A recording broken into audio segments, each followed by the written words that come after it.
Hey guys, Analog Man here for another deck profile, and we're looking at Magnamon X this time. This is an updated version of my previous Armor Rush deck, though it's more Magna X Armor Rush at this point because the main focus is to essentially get him out and just kind of like stall your opponent out and then eventually swing for game.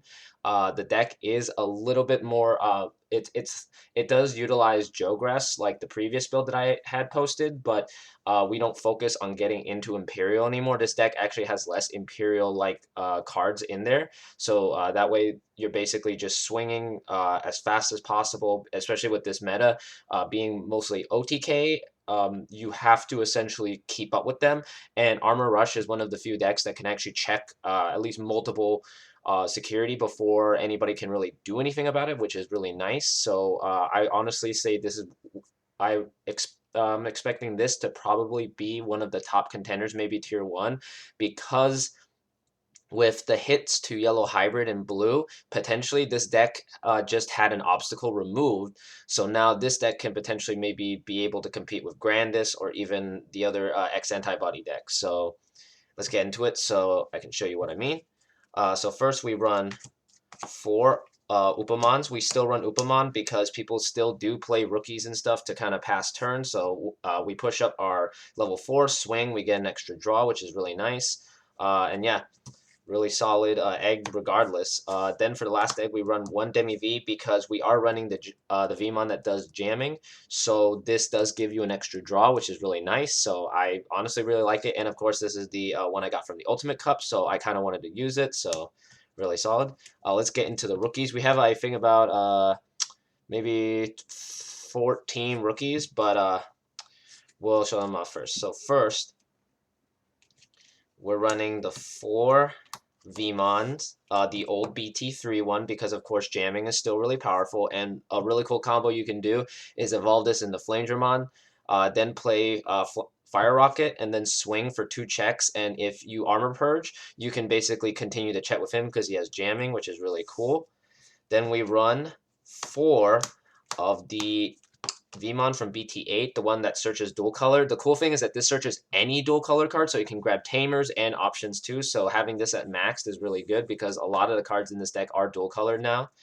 Then we're running 2 of the Vmon from the starter deck, the Imperial starter deck. This one's really cool. It basically searches a majority of your deck, but it is only Digimon, so it is kind of limited. So I put this down to 2. Originally, I had this at 4 in my Imperial version, but I like this one more, the other one more because it does search out more dual colors. Then we have 2 of the Vmons from the old 04 starter deck. This one's really cool. It gives you an extra draw if you have 7 or fewer. And then we're playing for the last 2 rookie, we're running the Vmons from EX1, which give you an extra memory when your guy untaps, which is very applicable in this deck because you do have a Tamer that unsuspends and you have Magnamon that unsuspends, so really solid. And yeah, we are only running the 14 rookies, but as you can see, almost every single one of them is Vmon, but just multiple different Vmons, and you want to have this because that way it makes your evolutions much more cheaper than usual. So yeah, we're running 14 Vmons. Let's get into the level 4s. We do have a bit of them. So first we're running, of course, the 4 Flamedramons because Flamedramon boosts itself. It can evolve for 2 on top of any Vmon. Armor Purge, the whole works. So really solid card, and you have to run at 4. Then you run 4 Rydramon, or Lydramon, however you pronounce it. Finally managed to get all of them pre-released. Finally, really solid card. It also, when digivolving, you can suspend a level 4 or lower. So you can suspend this, kill their rookie, and then, or even then, just crash into a level 4. But their level 4 will die. You can armor purge this, and then summon up another maybe like a Magnamon or a Flamedramon, and then use the Tamer to untap it. So it's really nice. Then we run 4 Magnamons, fully altarted because he is of course the main focus of the deck. I don't have my hands on altar Magna X's yet, but I do plan to get them at some point. Yep, but yeah, we have those, and then we have 2 Ankylomons because Ankylomon can reduce its own cost whenever there's a blue, and all these guys are half blue, so you can reduce this down to a 3 cost, and then Jogress. And he does give the extra minus 3,000, so in conjunction with the level 5 that we run, you're going to be minusing 6,000 on basically anything, so you can swing in and kill most things. And then for the very last, level 4, we run 1 Lobomon for game, basically. But yeah, that's all level 4s. We run mostly armored, and then 2 for geogressing, and then 1 to finish the game. Let's get into the level 5s. We don't really run that many level 5s. The main focus is on the level 4s and rushing, especially now with Magna X. You don't actually have to have level 5s because you can just cheat your way into it with Magnamon. So yeah, we only run the 3 Shakuamons. Shakuamon's really cool because he can bounce stuff, and his inherent effect does that minus 3,000. And the fact that you can heal with him if you have 5 or less, so really solid. But yeah, that's basically all the level 5s we run for the build. For level 6s, instead of Imperial, since this is a Magna X deck, we're focusing with 3 Magna X's. Most people would probably ask, like, why aren't you running 4? There's honestly no room in this deck sometimes, so I'm just running 3. Most builds I've seen actually do just run 3 anyway, so I'm just keeping it at this for now. But yeah, that's all level 6s. And then we actually do run a level 7. We run the new Merciful mode. I actually found how dumb this card is. It works in conjunction with this deck actually really well because essentially you have Magna X to kind of like stall and like put itself into security to keep itself alive.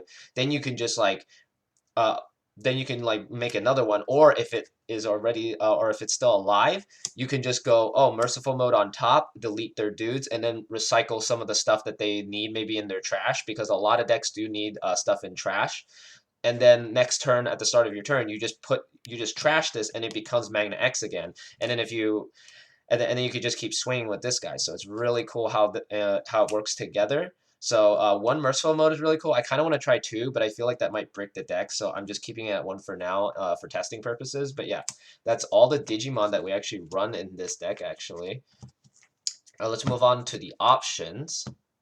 For the options, we run, of course, 2 Hammer Sparks. Being a blue deck, we do want extra memory to kind of go into it, and occasionally your opponent will put you at 1, so you can just play this and then evolve into your armor and just swing for game, basically, sometimes.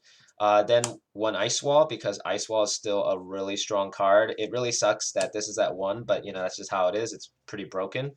Then we run 2 Fire Rockets to get those extra security checks, and it does kill blockers. If anybody plays a blocker, this will kill it.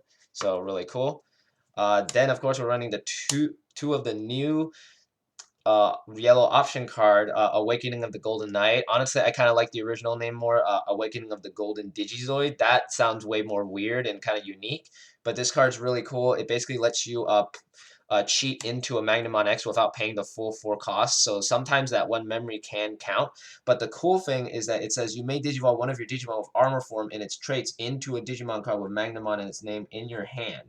So essentially, this allows you to cheat out either a Magnamon or a Magnamon X technically, because it specifies that you can Digivolve an armor form into Magnamon X. So you could turn Flamedramon into Magnamon X, basically, which will still fulfill the requirements. That's just really busted. And then the security effect lets you grab back a Magnamon from your trash and add it back to your hand, which is really cool. Then for the last option cards, we're running 2 Megadeth because we still do need removal, and this deck does run a lot of blue and green technically, so this card is usually really live, and 5 cost isn't too bad, honestly, so really solid. And yeah, that's all the options we run. We don't really run a ton, but it's just enough to kind of help the deck like push for game, basically.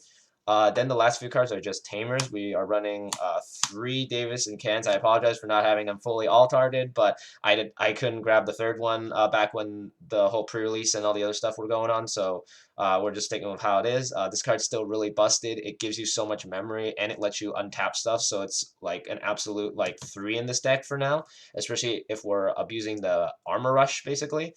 Then we're running 2 Davis because we still need a memory setter, and it searches both blue and green. So sometimes you can grab 2 cards instead of 1. So really solid card. Um, but yeah, that's basically the deck. The deck actually is I feel that it has a good matchup with Alpha, Metal Garuru, and Wargreymon, because this deck doesn't really need that much time to set up, because as long as you have a Vmon and a rookie, you basically just swing in and just start chipping. within like turn 1 or 2. But with those decks, they have to take like at least 3 to 4 turns to kind of build up in raising, while this deck can just go out and just keep swinging nonstop. And most of those decks I've noticed do not run as much removal. Red might, but blue and alpha do not run that much, especially in the BT9 format. So this deck actually has a lot of potential to kind of like beat them essentially. Especially now that yellow hybrid is gone, that barrier is gone. So this deck might be able to push itself up to tier 1 because of how fast it is. Because essentially it's just a rookie rush with extra steps, but just with a little bit more protection essentially because of the armors, and especially with Magna X being able to protect you for like an extra hit basically, it's really powerful. So I highly recommend trying this deck out. It's really fast, really powerful, and I see it basically lasting for a bit because I severely doubt that Bandai is going to hit anything in this deck because this deck isn't topping as hard in Japan either. Neither here in TCG the last format, so it'll be safe for a while. So it's a solid choice to choose, you know, in the for future.